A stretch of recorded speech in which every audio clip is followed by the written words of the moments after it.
téléspectateurs de Maranatha TV, bonjour et bienvenue dans notre émission de questions-réponses. Nous sommes très contents de vous avoir une seconde fois dans notre émission. Comme nous vous l'avons dit, que nous allons continuer avec les mêmes questions sur les églises avec l'homme des dieux. Bonjour, ancien Eric. Bonjour, vous allez bien? Oui, ça va. C'est pour nous un grand honneur de vous avoir une fois de plus dans notre émission. C'est nous qui sommes honorés, vraiment. Voilà, merci beaucoup pour votre disponibilité.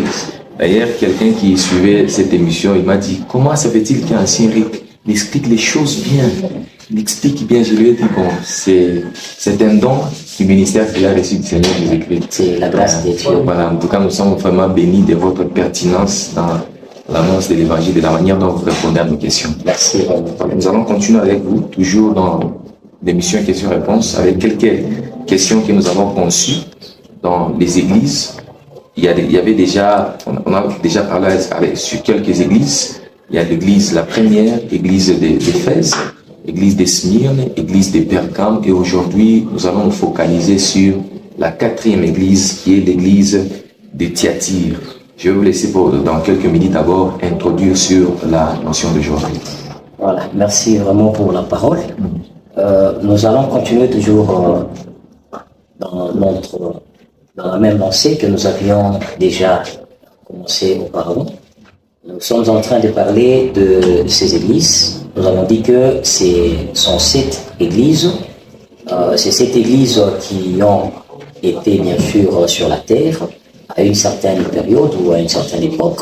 Et là, comme vous l'avez dit, nous avions commencé avec la première église, l'église d'Éphèse, et nous avons aussi parlé de l'église de Smyrne, nous avons parlé aussi de l'église de Pergame, et aujourd'hui, nous sommes sur l'église de Thyatire. Je dois devoir aussi expliquer un peu quelque chose sur l'église de Thyatire. La fois dernière, sur l'église de Pergame, nous nous sommes rendus compte que, au fur et à mesure que l'église était en train de progresser, il y a eu, n'est-ce pas, certaines doctrines qui se sont imposées dans l'église, certaines doctrines qui avaient commencé, bien sûr, avant, mais c'était tout simplement, on disait, il y a des gens qui s'attachent, ainsi de suite. Mais au fur et à mesure que nous avançons, nous nous sommes rendus compte que ces doctrines se sont imposées dans les églises, et surtout, nous sommes dans l'église de Pergame. Là, on a vu qu'il y a eu une certaine doctrine qui s'est imposée. Là, nous avons la doctrine de Nicolaïte et la doctrine de Balaam. Et au fur et à mesure que les choses sont en train, n'est-ce pas, d'évoluer, l'Église est en train de plus en plus de se détériorer. L'Église, l'état de l'Église est en train, bien sûr, de se détériorer. Et vous allez vous rendre compte que aujourd'hui encore, avec l'Église de Thyatire, nous allons bien voir que l'Église est en train de plus en plus d'aller vers, n'est-ce pas, on peut dire, dans l'obscurité. Donc, c'est-à-dire, déjà, on a imposé une certaine manière de vivre dans l'Église, on a imposé une certaine manière d'adorer Dieu, on a imposé une certaine manière de faire les choses dans l'Église, soi-disant que c'est ce qu'on a amené dans l'église pour essayer de continuer de faire ce que Jésus avait déjà fait. Donc on a changé des choses. On a changé par exemple ce que nous avons appelé les cultes d'hommes. C'est-à-dire on impose les gens d'adorer les hommes. On impose les gens d'adorer, n'est-ce pas, par exemple les statuettes. On impose les gens d'adorer des choses qui ne sont pas Dieu, mais qui sont tout simplement peut-être des créatures ou encore des choses que Dieu a créées tout simplement. Et l'Église est en train de se détériorer. Aussi, nous allons peut-être bien le voir avec l'Église de Thyatire. Merci. Merci pour votre introduction. Déjà, nous allons prendre la toute première question. Cette question est dans le chapitre 2, sur verset 18. On nous présente une description de la personne de Jésus-Christ. Il dit ceci: le Fils de Dieu, j'ai paraphrasé, c'est lui qui a les yeux comme une flamme de feu et dont les pieds sont semblables à des lérins. Quel lien y a-t-il entre cette description de Jésus-Christ avec l'église de Thyatire? Voilà, merci beaucoup pour la question. Et c'est ce que j'étais en train de dire tantôt là. Donc, on se rend compte déjà que les doctrines qu'on a imposées dans l'Église, ici dans l'Église de Thyatire, les choses se sont encore empirées. Donc nous traversons maintenant cette fois-ci une période sombre de l'Église. Donc c'est une période où on vient maintenant imposer, comme nous avions expliqué précédemment dans les autres églises. Donc on se rend compte qu'il y a eu, n'est-ce pas, le roi romain, bien sûr, l'empereur romain qui est venu et qui a imposé, n'est-ce pas, aussi une manière d'adorer. Donc l'Église, au lieu que l'Église puisse commencer maintenant cette fois-là à compter sur Jésus, à compter sur Dieu, à adorer normalement selon Dieu, on adore maintenant selon les hommes. Et par là, on se rend compte que l'Église traverse maintenant une période sombre. Et comme c'est déjà une période sombre, on se rend compte que ce qui est tout à fait normal, que Dieu puisse se présenter en ayant des yeux qui brillent, des yeux comme une flamme de feu, pour dire que même s'il y a l'obscurité, ses yeux voient tout. Donc Dieu est là. Bien qu'il y a l'obscurité, il observe, il peut observer, il peut juger, il peut condamner, parce qu'il est en train de voir bien que l'obscurité s'établit. Donc déjà, je vois qu'il y a un lien entre la présentation de Jésus-Christ, ces caractéristiques qu'on lui a attribuées dans cette présentation, et avec l'Église de Thyatire. Donc il y a un lien, parce que là nous sommes dans l'obscurité. Or, pour voir dans l'obscurité, il ne faudrait que avoir soit une torche, soit une lumière, bien sûr. Lui qui a déjà ses yeux comme, n'est-ce pas, une flamme de feu, donc ses yeux sont là pour voir, pour bien observer ce qui se passe dans cette église. Voilà un peu ça. Voilà. Merci beaucoup, maman. Si. La deuxième question, Apocalypse chapitre 2, le verset 19. Voilà, nous voyons cette église. Jésus présente les éloges de cette église. Et il a dit que cette église a de l'amour, tout sa main. Il a dit quelque chose sur laquelle nous voulons poser la question. Cette église devient influente dans les œuvres plus qu'avant. Par quels moyens elle est parvenue à cette qualité? Et comment nous aussi, nous pouvons parvenir à avoir cette qualité? Vous voyez, au début, elle avait moins d'œuvres, mais avec le temps, elle commence à produire plus d'œuvres. En tant que chrétien, comment faire pour parvenir à cette qualité? Voilà, ça c'est une bonne chose vraiment pour cette église, bien qu'il y ait encore l'obscurité, on se rend compte que Dieu dit que il y a des œuvres qui se sont multipliées. Donc vous allez vous rendre compte que tout simplement cette église a commencé, n'est-ce pas, à être plus en action qu'avant. Donc il y a toujours la persécution. Vous vous rendrez compte que nous sommes en train toujours de parler de cette persécution qu'on était en train d'infliger, n'est-ce pas, à l'église. On inflige la persécution à l'église au lieu que les gens puissent abandonner. Ils continuent encore à faire, à être toujours actifs. Donc ils sont plus devenus actifs qu'avant. Donc, c'est-à-dire, là, ils ont encore multiplié. Vous allez vous rendre compte que c'est plus quand on est dans la tribulation, quand on a plus de problèmes. Si seulement on a la foi, vous allez vous rendre compte qu'on va plus avancer. N'est-ce pas? C'est ce qui est tout à fait normal. Lorsque on est en train de subir des tentations, une fois qu'on surmonte ces tentations, vous allez vous rendre compte qu'on va plus progresser. Donc aussi cette église s'est retrouvée dans cet état-là. Donc l'église, bien qu'il y a des persécutions, l'église a plus travaillé, elle est devenue de plus en plus active qu'avant. Et aujourd'hui aussi, c'est tout à fait ce que nous devons aussi faire, parce que nous commençons. Il ne faut pas que nous soyons comme ce que Paul dit aux Galates, n'est-ce pas? Vous avez bien commencé et vous finissez très mal. Nous devons, même si nous commençons un peu en trébuchant, c'est mieux que nous puissions continuer et progresser. N'est-ce pas? Comme on dit toujours que nous devons aller de gloire en gloire. Voilà. Et donc, les chrétiens aussi doivent plus travailler, bien qu'il y a des tribulations, bien qu'il y a des problèmes qui vont commencer tous les jours, n'est-ce pas, à venir, ainsi de suite, nous devons toujours continuer à travailler et nous devons toujours être actifs plus qu'avant. C'est ce que Paul dit, et qu'il fait quelque chose oubliant ce qu'il avait fait hier. Donc c'est une interpellation même pour nous aujourd'hui chrétiens de faire toujours la même chose. Travaillons plus oublions ce qu'on a fait hier. Il ne faudrait pas être comme ces gens qui se disent toujours, nous avions commencé. Bon, tu as commencé, pour aujourd'hui tu es où? Donc si tu avais commencé, continue, persévère. Donc par la persévérance, la fidélité, et toujours aussi travaillant, nous allons aussi ressembler à cette église-là. Amen. Je voulais parler à ceux qui nous suivent déjà à la maison, comme l'homme de Dieu vient de le mentionner. Cette église a produit plus de œuvres, c'est-à-dire il était dans les œuvres malgré la persécution, la souffrance, c'est-à-dire quel que soit le moment par lequel vous passez, les tribulations, vous êtes persécuté, n'abandonnez pas, soyez toujours pratiquants et faites toujours l'œuvre de Dieu. Il y a quand nous étions dans la méditation, à la cité là-bas, nous sommes dans l'Acte des Apôtres, on a pris juste le premier passage. La Bible dit, quand Luc écrit à Théophile, il lui dit, Théophile, je t'envoie ça dans mon premier livre, j'ai écrit ça, c'est ça et ceci. Maintenant, il a dit, de tout ce que Jésus a commencé de faire et d'enseigner. Donc, il y a des qualités que Jésus faisait, il pratiquait, et il enseignait ce qu'il pratiquait. Donc que Dieu nous aide, soyons des pratiquants et non pas seulement, nous parlons seulement que nous sommes des enfants de Dieu, mais nous devons manifester les qualités, être des pratiquants et avoir plus de œuvres. Voilà, on va continuer. Je vais poser la troisième question.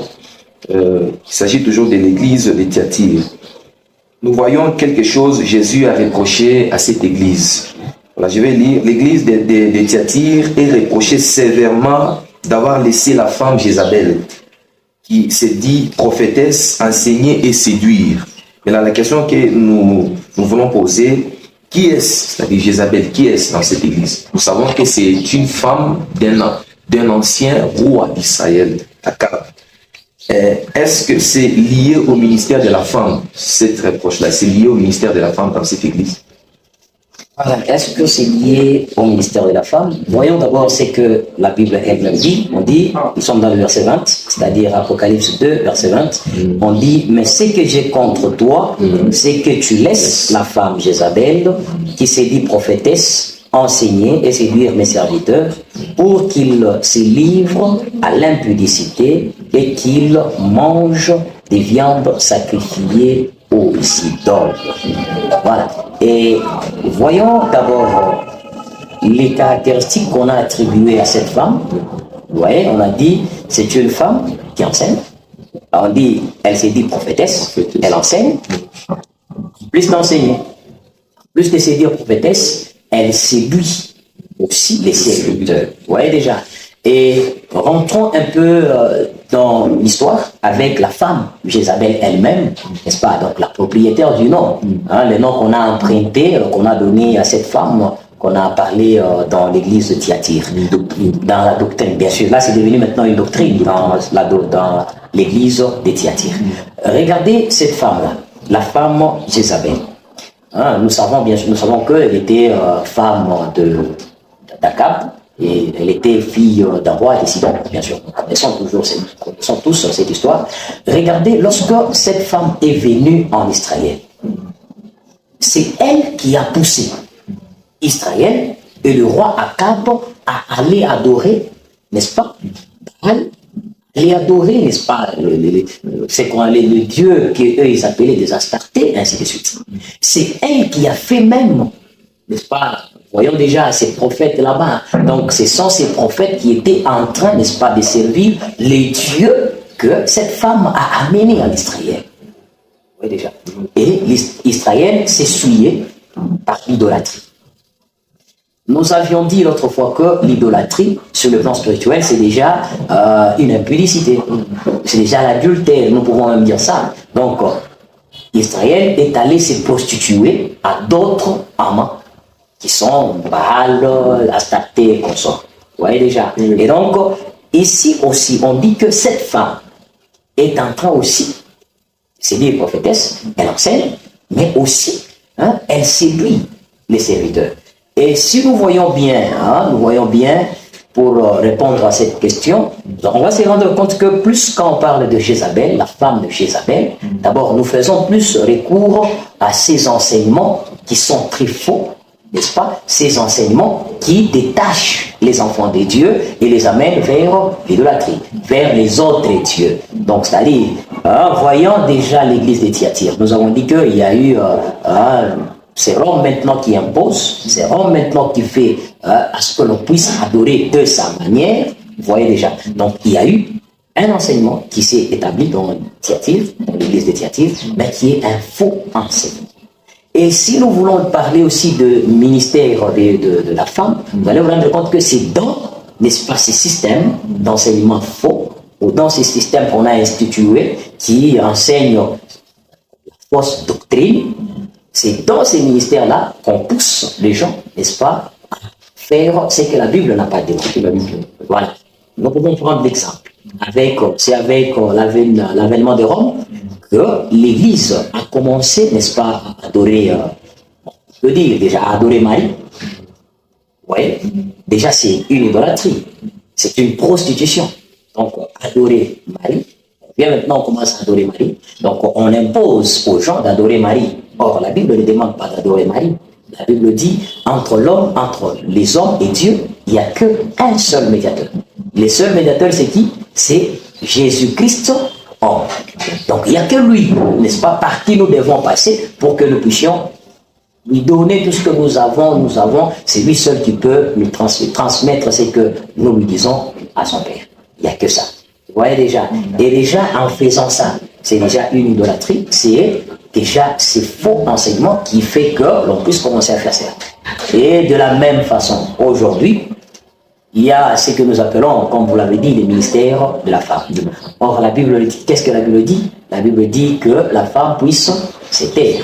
Voilà. Je pense que c'est une question qui soulève vraiment, qui soulève beaucoup de questions, cette notion-là. Ça soulève beaucoup de questions.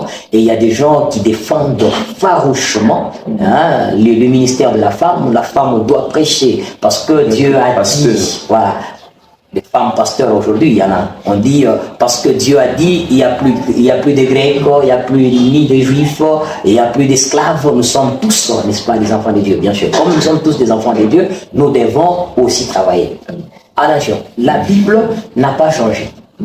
Nous avions dit encore l'autre fois que la Bible reste infaillible. La parole de Dieu reste infaillible. C'est-à-dire tout ce qui a été dit reste d'actualité.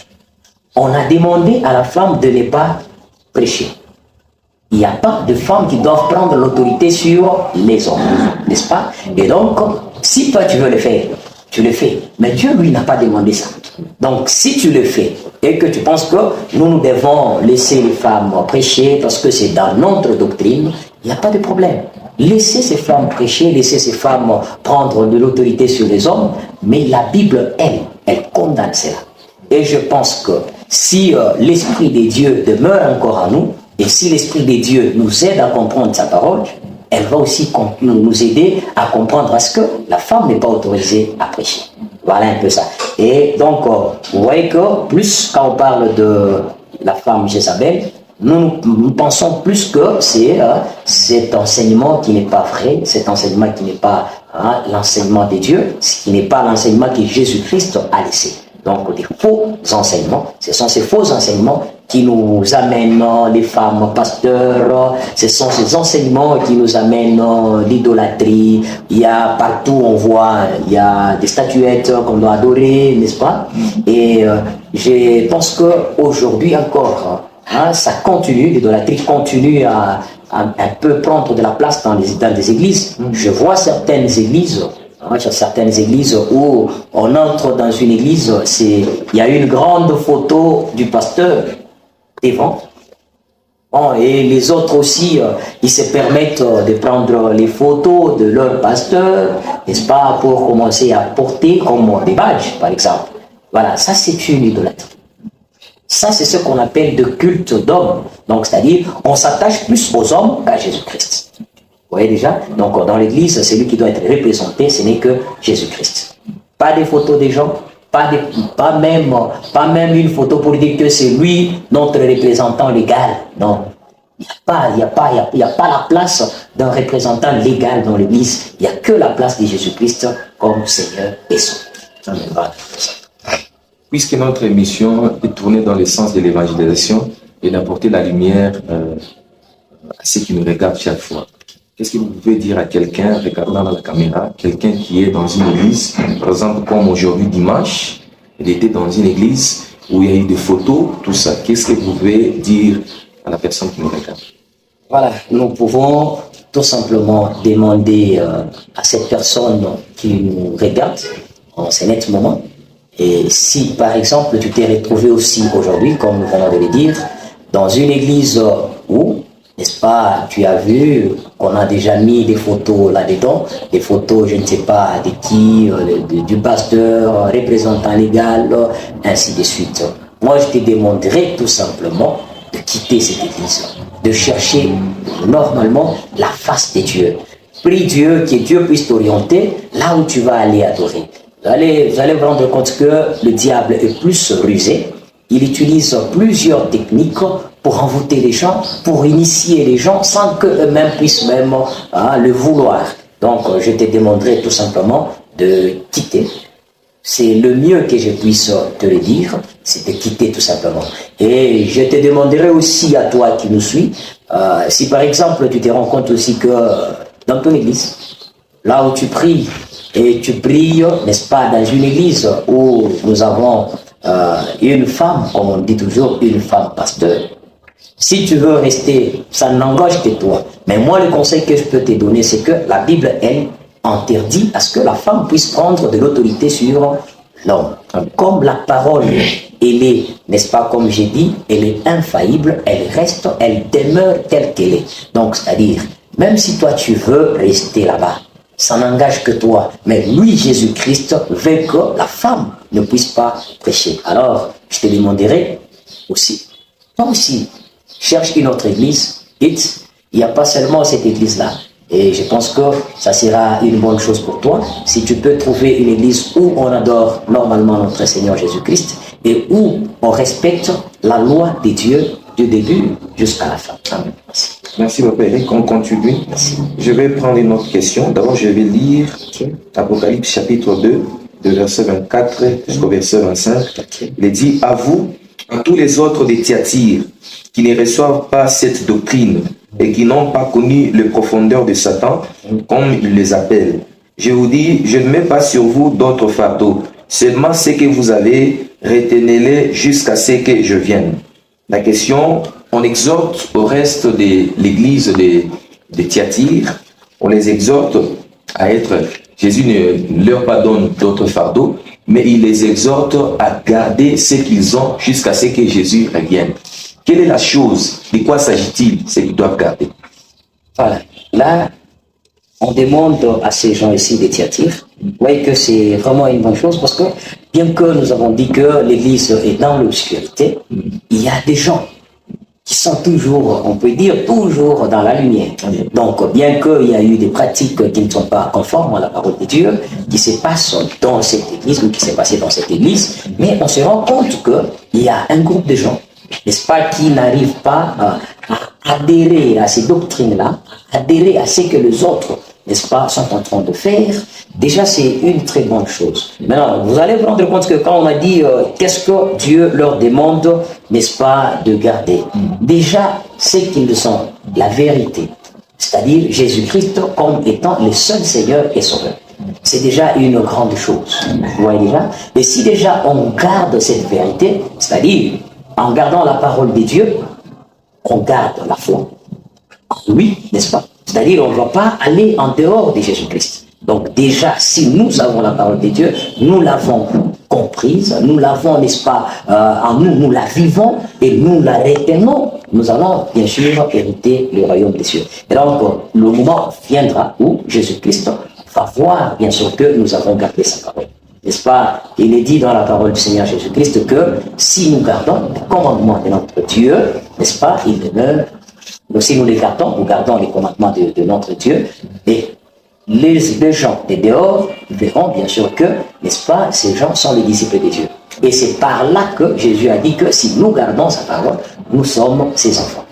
Et donc, c'est garder d'abord déjà la parole de Dieu. Et continuer toujours à vivre. Celui qui garde la parole de Dieu, il doit garder sa foi, il doit garder la sanctification, il doit garder, n'est-ce pas, tout ce que la loi demande. Donc, je crois, et en voyant ce que Jésus est en train de dire ici, nous voyons très bien que Jésus leur demande de garder la parole, de garder toujours leur foi, de garder toujours ce qu'ils ont reçu. Ils ont reçu quoi? Ils ont reçu la parole authentique. Donc, c'est-à-dire garder cette parole jusqu'à la fin. Voilà. Je pense que ce sont toutes les questions qu'on avait réservées. On est arrivé à la fin de la 4e église. Avant de terminer, je vais vous demander un mot de la fin avant qu'on termine notre émission. Voilà, un mot de la fin par rapport, je vais revenir toujours sur le verset 24, où on a dit, retiens. Donc, il faut retenir ce que tu as. Donc, nous devons aussi, en tant que serviteurs de Dieu, en tant qu'enfants de Dieu, nous devons tous retenir ce que nous avons. Donc, nous avons cru au Seigneur Jésus-Christ, nous l'avons accepté comme notre Seigneur et Sauveur. Étant donné que nous l'avons accepté comme notre Seigneur et Sauveur, nous devons aussi garder, n'est-ce pas, garder toujours ce que nous avions cru, jusqu'à ce que Jésus-Christ viendra ou reviendra sur cette terre pour qu'il puisse nous prendre. C'est lui seul qui viendra nous récompenser, mais gardons ce que nous avons, que personne ne vienne, n'est-ce pas, nous prendre ce que nous avons. Vous voyez que nous sommes dans un monde vraiment qui est vraiment trop troublé, un monde perverti, un monde où il y a beaucoup de choses qui montrent suffisamment que nous sommes vers la fin du temps. Étant donné comme nous sommes vers la fin du temps, toi et moi, nous sommes appelés à garder la parole de Dieu authentique. Gardons cette parole. Ne cherchons pas, n'est-ce pas, à changer l'interprétation de la parole de Dieu. Ne cherchons pas à enlever ce que Dieu n'a pas voulu enlever. Gardons cette parole telle qu'elle est. Gardons notre foi en Jésus-Christ jusqu'à la fin de nos jours. Merci, Papa Eric, pour votre intervention dans notre émission. Voilà, fidèles téléspectateurs, c'était question-réponse avec notre invité, c'était Papa Eric. Nous disons merci de nous avoir suivis et nous vous demandons de vous abonner à notre chaîne et aussi de nous déposer, de mettre dans les commentaires toutes les questions que vous avez réservées ou vous avez eues pendant l'émission passée et nous allons répondre prochainement à toutes vos questions. Que Dieu vous bénisse et nous allons nous retrouver prochainement. Merci.